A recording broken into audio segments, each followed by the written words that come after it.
As far as the second question is concerned, why do Muslims pray 5 times and we Christians, we pray less?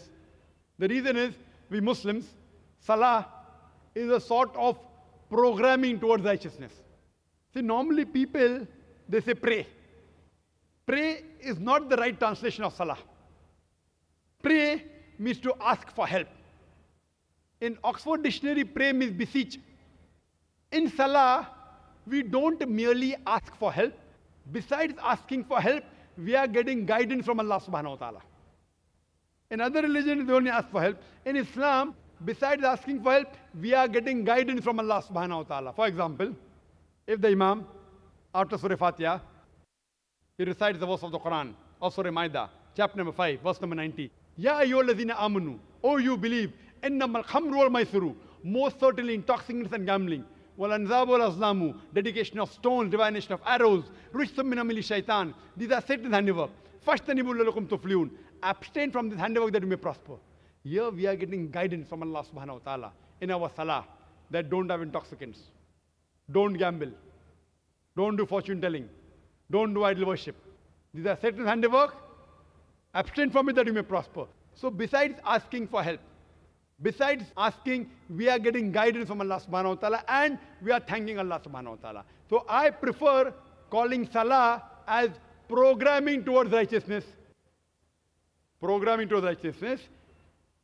And if we analyze today, the amount of evil we see around us, you know, bad things happening, evil thing, obscenity, cheating, there are high chances that we can get deprogrammed. How a doctor tells you, for a healthy body, 3 meals a day. So our Creator, Almighty God, knows that we have to be programmed 5 times a day, so that we will be on the straight track. So He is our Creator, He knows that. So if you are a true Christian, even you should offer 5 times. You know why? Because if you read your scriptures, the book of Acts, like how we do ablution, Surah Maida chapter 5, verse number 5, that you have to wash your hands, wash your face, rub the head with water, and wash the feet up to ankle. Similarly is mentioned in the book of Acts. Similarly in the book of Exodus, that Aaron and Moses, they washed their face and hands before they appeared in front of the Lord. Same thing, the basic part of Sajda, the sujood, if you read Genesis chapter number 17, verse number 3. It says that Abraham fell on his face and prayed to God. In Numbers chapter number 20, verse number 6, Aaron and Moses, they fell on their face and prayed to God. Joshua chapter number 5, verse number 14, Joshua fell on his face and prayed to God. If you read the Gospel of Matthew chapter number 26, that Jesus Christ, peace be upon him, in the Garden of Gethsemane, he took a few steps forward and fell on his face and prayed to God. Can an acrobat fall on his face and pray to God better than the way we Muslims do? When you do sujood, we put the highest part of the body, the forehead, on the lowest part of the ground and say, glory be to Allah, the Most High. Glory be to Allah, the Most High, thrice. So all the prophets of the Bible, they prayed the same way as we Muslims pray. And Jesus Christ, peace be upon him, said in the Gospel of John, chapter number 16, verse number 12 to 14, I have many things to say unto you, but ye cannot bear them now. For he, when the Spirit of truth shall come, he shall guide you unto all truth. He shall not speak of himself. All that he hears shall he speak. He shall glorify me. Now, Jesus Christ, peace be upon him, said that wait for the Spirit of truth, talking about Muhammad, peace be upon him. And there are various references of Prophet Muhammad, peace be upon him, in the Old Testament as well as the New Testament. If you read the New Testament, in the book of Deuteronomy, chapter number 18, verse number 18, in the book of Deuteronomy, chapter number 18, verse number 19, in the book of Isaiah, chapter 29, verse number 12, in the Song of Solomon, chapter number 5, verse number 16, all of these references speak about the coming of the last and final messenger, Prophet Muhammad, peace be upon him. Even in the New Testament, Gospel of John, chapter number 14, verse number 16, Gospel of John, chapter number 15, verse number 26, Gospel of John, chapter number 16, verse number 7, Gospel of John, chapter number 16, verse number 12 to 14, all of these references speak about the last and final messenger, Prophet Muhammad, peace be upon him. So if you're a true Christian, if Christian means a person who follows the teachings of Jesus Christ, peace be upon him, we Muslims are more Christian than the Christian themselves. If you're a true Christian, you have to follow the teachings of Prophet Muhammad, peace be upon him, and do ablution before Salah. You should do sujood, and you should pray 5 times a day. Hope that answers the question. Thank you. I appreciate that. Thank you, Brother Leon, for your questions. The next question from the brother in the rear. Assalamu alaikum wa rahmatullahi wa barakatuhu. Sir, I am having a question. This question is being framed by my professor. I am a student of first year computer science and my sir is teaching me physics. His name is Rajiv Bhatt and I am from NG Acharya DK Marathe College, Chembur. He is convinced by all the, I mean to say, what misconceptions regarding Islam was there. He's accepted that it is not a misconception.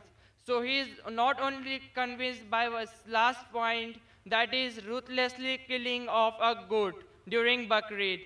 If I heard your question correctly, your professor wants to know that can we have non-veg from the Hindu scripture? That's your question? I mean to say the ruthless killing of a goat. The ruthless He killing. believes that you are killing a goat directly from the, slowly from the neck. Brother asked the question, why ruthlessly killing? He agrees with killing of the goat, but why ruthless killing is his question? Yeah. Fine. So he's convinced that you can have non-veg, but he's asking why do the Muslims, they torture the animal before killing? Yeah. Just one jhatka, fatak, the animal dies. Why this zabiha? Slowly torturing. There was a discussion, a similar discussion going on between a Sikh and a Muslim. And the Sikh raised the same question. You Muslims, you all are merciless. You all are ruthless. You all kill the animal slowly and torture the animal to death. We Sikh, one jhatka, fatak, and the animal dies.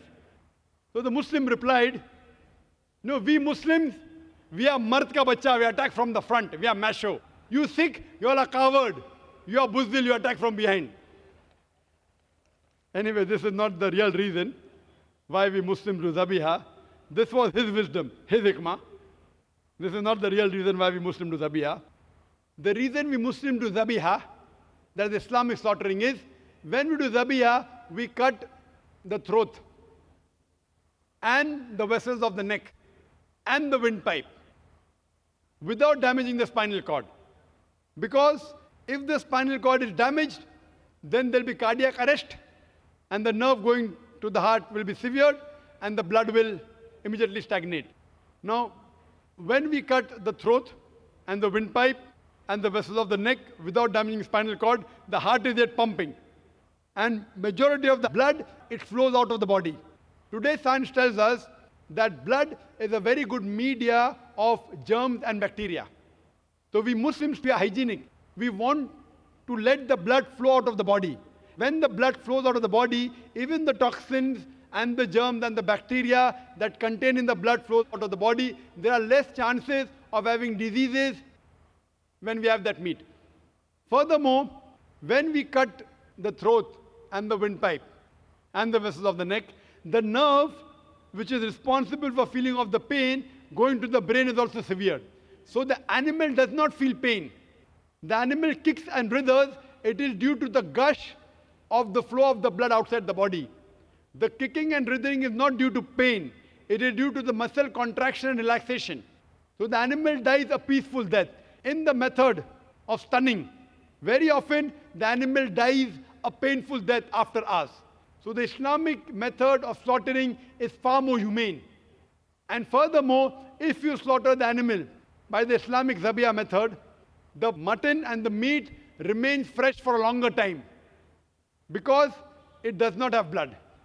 Hope that answers the question, brother. Jazakallah khair. Yes, sister. Assalamu alaikum.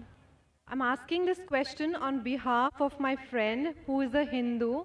His name is Sachin and is an actor by profession. He would like to know why Muslim women are not allowed in the Qabristan or graveyard, and if it is the grave that women are not allowed to visit, then does that include the dargah? Sister asked the question that why aren't women allowed to visit the graveyard? And there are various different hadith. There are hadith in Sahih Bukhari in which the Prophet said he prevented the women from going to the grave. And the reasons may be many, because maybe they are very emotional and they may not be able to take the death of a human being. That's one of the reasons. And furthermore, there are other occasions in which the Prophet said that these women are not allowed because of the deeds. That means restricted certain women because of their deeds. So this is the reason why women are not permitted into the grave. Though there are scholars, other scholars, who do say that there are different hadiths in which the Prophet did permit certain women to go, depending upon the context. As far as the question is concerned that about the grave, the beloved Prophet Muhammad ﷺ said that a person should visit the grave, it will remind you of your akhirah. That means it reminds you that finally you have to die. But when you go to the grave, you should pray for the person, not to the person or through the person. Hope that answers the question. Yes, brother. Your name and profession and your question. My name is Kedar, and this is my friend Nazish. My question to you, Mr. Nayak, is that the laws that govern the universe have not changed from the time the universe was created. They were always there since the creation of the universe. So does God have any choice in changing the laws of the universe since time immemorial? Why hasn't God not changed the laws which governs the universe? If the God has no choice in changing the laws of the universe, then why call him God? The brother asked a very good question. That the laws of the universe have been same since the time it has been formed. So does God have a choice of changing the laws or not? And if God does not have a choice, then why call him God? I agree with you. It is God's choice that he does not want to change. That's the reason he hasn't changed. He should not follow your choice. So it is God's will that he does not want to change. Now you are forcing him to change. Why should he follow you? If God wants to change, he can easily change. But Allah says in the Quran, in Surah Rum, chapter number 30, verse number 30, that follow the nature of the law. So this is God's law. If he wants, he can change, but does not want to change. That's his choice. Now you will tell him that, okay, that God, he wants to make the sun rise from the east and set in the west. The challenge is can you make the sun rise from the west and set in the east? The answer is no. But on the day of Qiyamah, one of the signs of Qiyamah is that the sun will rise from the west. To show that if God wants, he can do it. So on the day of judgment, Qiyamah, that will happen. How will it happen? Allah Alam. So Quran says clearly in Surah Fatir, chapter 35, verse number 1, that Allah has power over all things. That he has power over all things. But Allah does things which he wants. And he does godly things. Hope that answers the question, brother. Thank you. Yes. Any non-Muslim brother there? Assalamu alaikum, brother. I'm asking this question on behalf of my very close friend. He's a non-Muslim. He don't want to disclose his name, but he's an engineer by profession. He want to know Quran does not contradict with modern science, but it says Adam alayhi salam was the first man on the face of the earth. But this goes against the theory of Charles Darwin regarding evolution. Brother asks the question, he says Quran matches with science, but does not agree with the statement of the Quran that Adam alayhi salam is the first human being. It goes against the theory of Charles Darwin, and I agree with you. The Quran does not agree with the theory of Charles Darwin because Charles Darwin is the theory. Quran is a book of fact, not a book of theory. And if you read the book of Charles Darwin,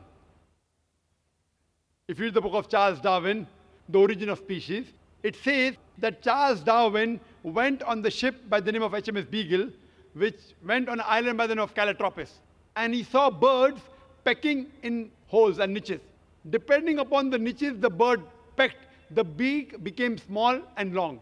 Based on this observation, he propounded his theory of natural selection. But he wrote a letter to his friend Thomas Thompson saying that I have got no 100% proof regarding my theory, but because it helps me in embryology, in rudimentary organs, etc., he has propounded that. Otherwise, Charles Darwin himself agreed that there were missing links.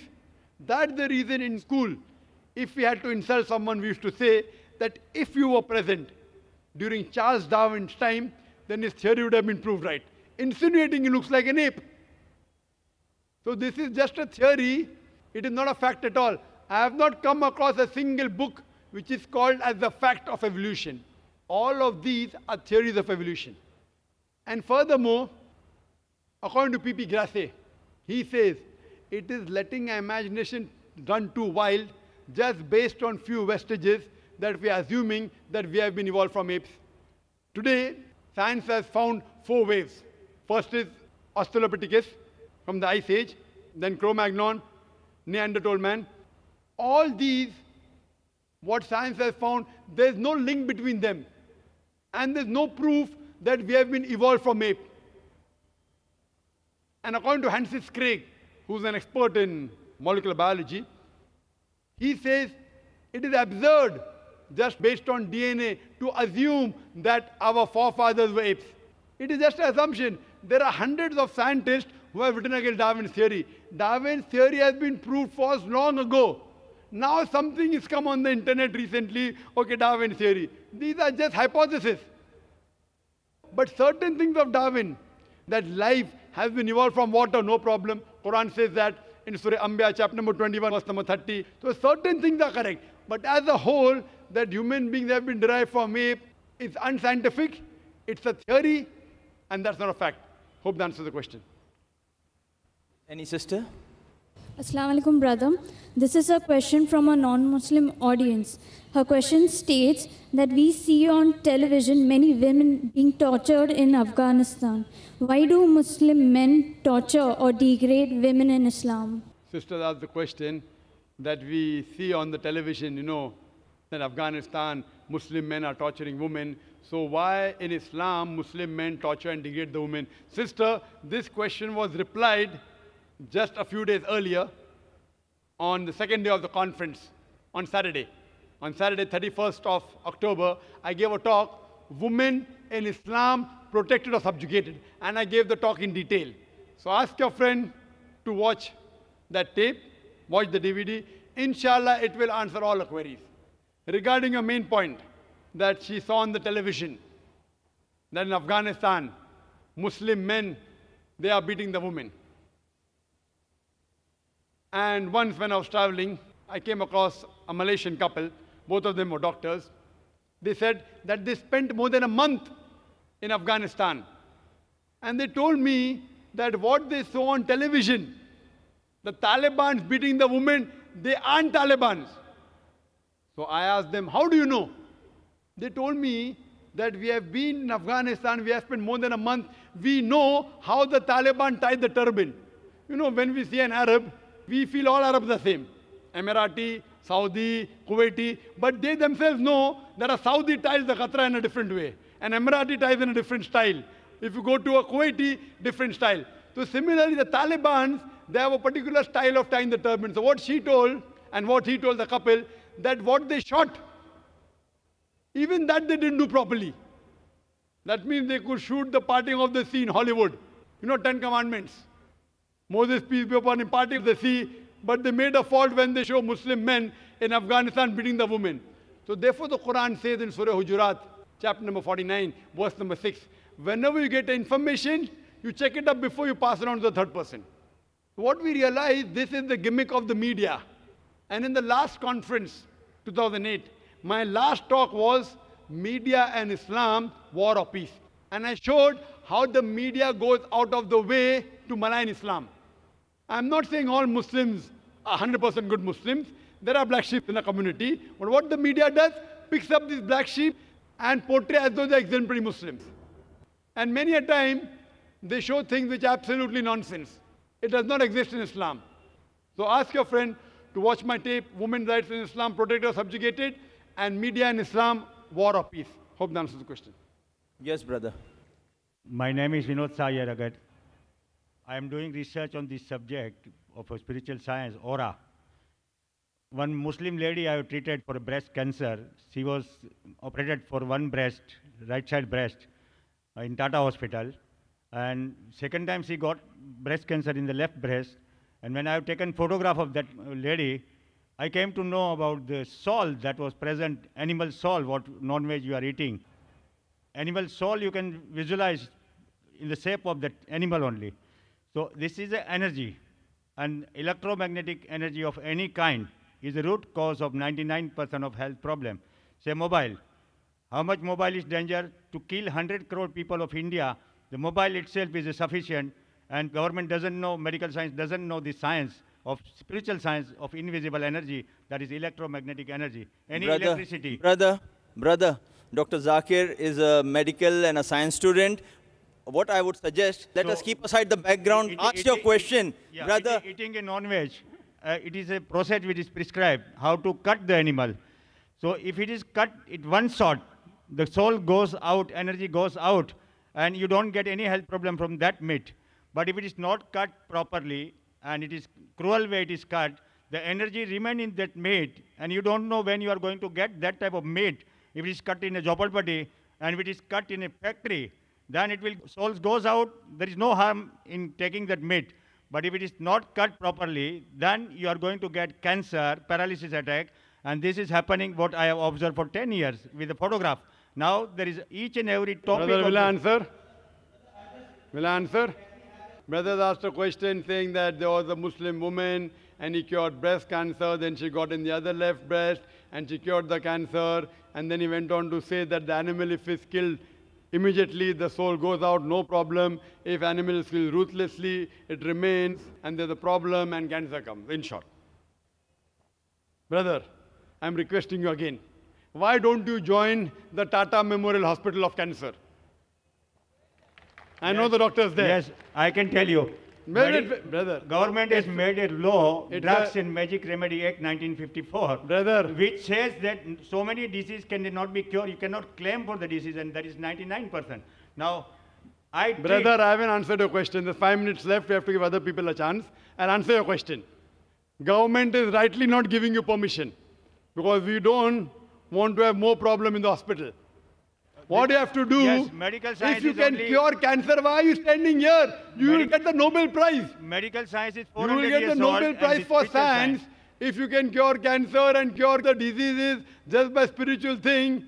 Then I'll ask the Nobel Committee to give you the Nobel Prize. But the committee will never select you. I'll tell you why. I gave such a scientific reason why Muslims slaughter the animal and let the blood flow out. Yet you are saying that the soul remains and the soul goes out, you will have cancer. Brother, your medical knowledge is so weak. I am it's not so a medical weak. student. Today science tells us that blood is a good medium of bacteria and germs and toxin. If we slaughter the Islamic way, the blood goes out and the toxin goes out, there's less chance of having disease. You are saying the opposite. Now, which science you're talking about, I don't know. I am a medical doctor. I have got an MBBS degree. And Quran says in Surah Nahl, chapter 16, verse 43, and Surah Anbiya, chapter number 21, verse number 7, Fas'alu ahal zikri in kuntum la ta'lamun. If you don't know, ask the person who knows. So this is my specialty. You can very well do what you want, the way you want to practice. But I'm giving a scientific reason why we do it. And that is the reason the Islamic method is far superior, and it is much more hygienic, and the meat remains fresh for a longer time. Hope that answers the question. Any sister? This is on behalf of a non-Muslim sister. Yes, that would be the last question of the day, please. Her question is, what is the major difference between Prophet Jesus and Prophet Muhammad? If Prophet Jesus teaches people how to live life and worship God, the same thing is taught by Prophet Muhammad. Those who are following Jesus, are they correct, or should they follow the instructions of Prophet Muhammad? Because Prophet Jesus may come again on this earth, so he could be the last prophet. Sister asked a very good question. She asked the question, what is the difference between Prophet Jesus and Prophet Muhammad? If both of them taught good things, to worship the same God, what's the difference? Who should we follow? And Prophet Jesus is going to come again, so he will be the last prophet. As far as the question is concerned, that amongst all the prophets, 5 prophets are considered, according to the hadith, as great prophets.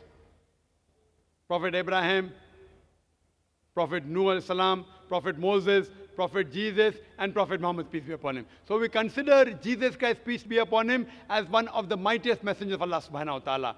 Before I answer the question, I'll tell you one thing, that no Muslim is a Muslim if he does not believe in Jesus Christ, peace be upon him. We believe that he was one of the mightiest messengers of God. We believe that he was the Messiah, translated Christ. We believe that he was born miraculously without any male intervention, which many modern day Christians today do not believe. We believe that he gave life to the dead with God's permission. We believe he healed those born blind and lepers with God's permission. The Christians and the Muslims, we are going together. You may ask, where is the parting of ways? The parting of ways is that many Christians, they say that Jesus Christ, peace be upon him, he claimed divinity. In fact, if you read the Bible, there is not a single unequivocal statement in the complete Bible where Jesus Christ, peace be upon him, himself says that I am God, or where he says worship me. If any Christian can point out any verse of the Bible, any unequivocal statement, any unambiguous statement from the Bible where Jesus Christ, peace be upon him, himself says that I am God, or where he says worship me, I am ready to accept Christianity. In fact, if you read the Bible, Jesus Christ, peace be upon him, said, it's mentioned in the Gospel of John, chapter number 14, verse number 28, my Father is greater than I. Gospel of John, chapter number 10, verse number 29, my Father is greater than all. Gospel of Matthew, chapter number 12, verse number 28, I with the finger of God cast out devils. Gospel of Luke, chapter number 11, verse number 20, I with the Spirit of God cast out devils. Gospel of John, chapter number 5, verse number 30. I can of my own self do nothing. As I hear, I judge, and my judgment is just. For I seek not my will, but the will of my Father. Anyone who says, I seek not my will, but the will of Almighty God, he's a Muslim. Jesus Christ, peace be upon him, was a Muslim. He never claimed divinity. It's clearly mentioned in the Gospel of John, chapter number 14, verse number 24. He said that the words that you hear are not mine, but my Father's who has sent me. It's mentioned in the Gospel of John, chapter number 17, verse number 3. Jesus Christ, peace be upon him, says, this is life eternal, so that you may know there is one God, and Jesus Christ whom thou hast sent. It's clearly mentioned in the book of Acts, chapter number 2, verse number 22. Ye men of Israel, listen to this. Jesus of Nazareth, a man approved of God amongst you by wonders and miracles and signs, which God did by him, and you are witness to it. A man approved of God amongst you by wonders and miracles and signs, which God did by him, and you are witness to it. So Jesus Christ, peace be upon him, was one of the mightiest messengers of God, but he was not God. And if you want to follow him, as I mentioned earlier, in Gospel of John, chapter number 16, verse number 12 to 14, he said, I have many things to say unto you, but ye cannot bear them now. For he, when the Spirit of truth shall come, he shall guide you unto all truth. That means, if you are a true follower of Jesus Christ, peace be upon him, besides believing in one God, you also have to follow the last and final messenger, Prophet Muhammad, peace be upon him. As far as the last question is concerned, that he will come again. So isn't he the last prophet? It's mentioned in the Quran, in Surah Ma'idah, chapter number 5, verse number 116, that Jesus Christ, peace be upon him, says to Allah subhanahu wa ta'ala, that ye bear witness, I never said, worship me, but I said, Ubudullah, worship Allah, Rabbi wa Rabbukum, who's my Lord and your Lord. So he will come in the second coming. Why? He is the only messenger of God whose followers as a whole mistook that he claimed divinity. All the other messengers, none of their followers mistook that they claimed divinity. Isa alayhi salam, Jesus Christ, peace be upon him, is the only messenger whose followers had a misunderstanding that he claimed divinity. That's the reason in his second coming, he will come as a follower of Muhammad sallallahu alaihi wasallam. He will not bring any new teaching. He will come to testify that he never claimed divinity. He will not bring any new message. The message is complete. Quran says in Surah Ma'idah chapter 5 verse number 3, this day have we perfected a religion for you, and I've chosen for you Islam, and I've completed my favor on you. So nothing new can be added or subtracted from Islam. Isa alayhi salam, in his second coming, he will come to testify to the Christians. He never said worship me, but Ubudullah, worship Allah, Rabbi wa Rabbukum, who's my Lord and your Lord. So he will come as an ummah of Muhammad sallallahu alaihi wasallam to clarify the misconception among the Christians. Hope that answers the question. Wa akhir da'wana alhamdulillahi rabbil alameen. Jazakallah, Dr. Zakir. We apologize for those who didn't get a chance. Inshallah, this session will continue tomorrow, so much so that we'll have no lecture of Dr. Zakir. Your challenging questions can be asked in an exclusive open question answer session called Ask Dr. Zakir. Inshallah, it will start with the Qiraat by Sheikh Salah Al-Budair, Imam Masjid Al-Nabawi. Tomorrow, same place, same open ground, 6:20 p.m. Before that, of course, we will have the morning sessions too, as per the program schedule. Assalamu alaikum wa rahmatullahi. Jazakumullah khairan.